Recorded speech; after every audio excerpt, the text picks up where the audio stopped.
Good morning, students of class 9th. Today we will read new chapter, A Truly Beautiful Mind. Students, before you read, who do you think of when you hear the word genius? Who is a genius? What qualities do you think a genius has?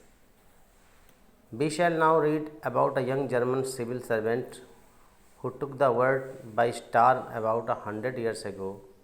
In the summer of 1905,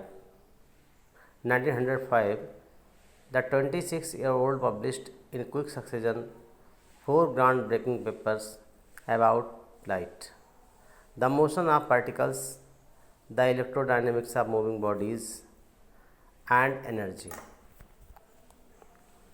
His work took up only a few pages in scientific journals, but changed forever our understanding of space, time, and the entire cosmos, and transformed the name Einstein into synonym for genius.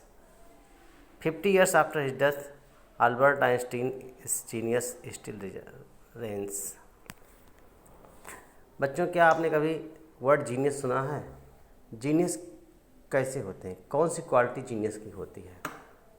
आज हम एक genius German civil servant के बारे में बात करेंगे जिसने 100 साल पहले 1905 में 26 साल की पुरानी पत्रिका में 4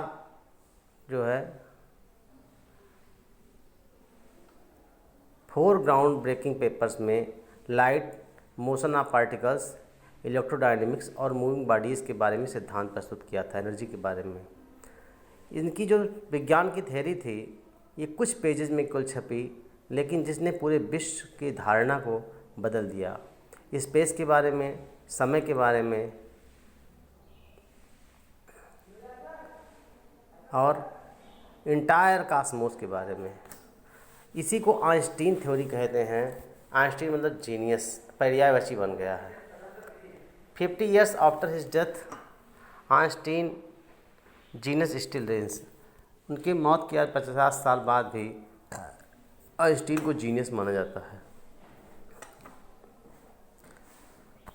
Albert Einstein was born on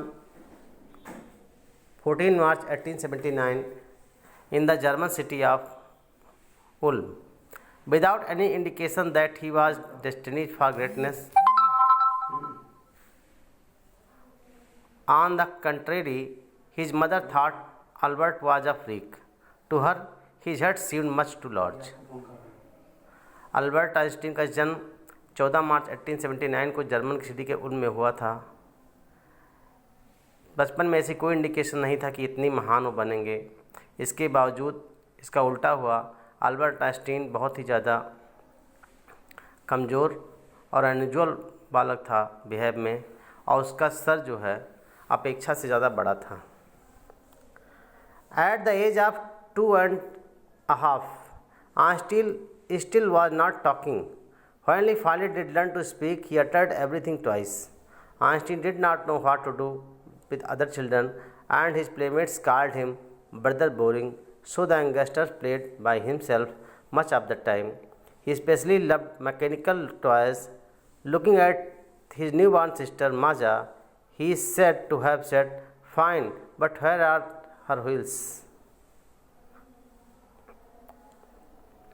Einstein जब 2.5 साल के थे तब तक बोल नहीं पाते थे, और जब उन्होंने बोलना सीखा तो हर बात को 2 बार कहते थे।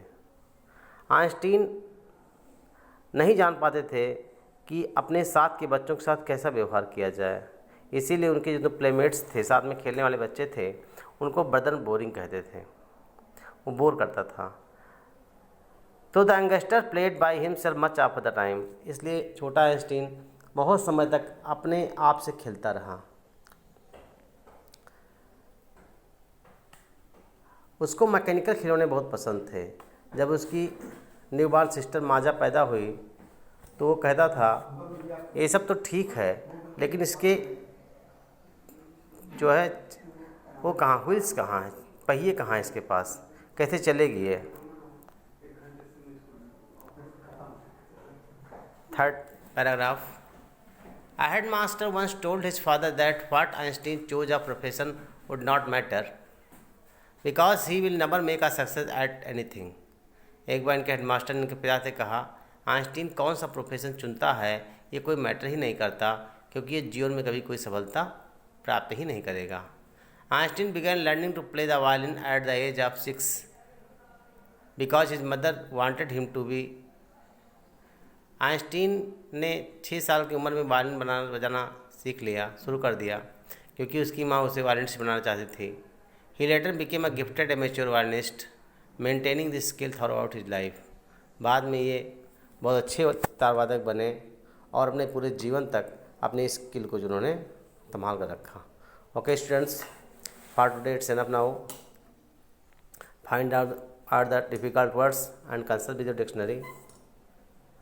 Repeat it twice. If you find any kind of trouble and difficulty, you can contact me by on WhatsApp or you can leave a message on my channel. Okay students, bye.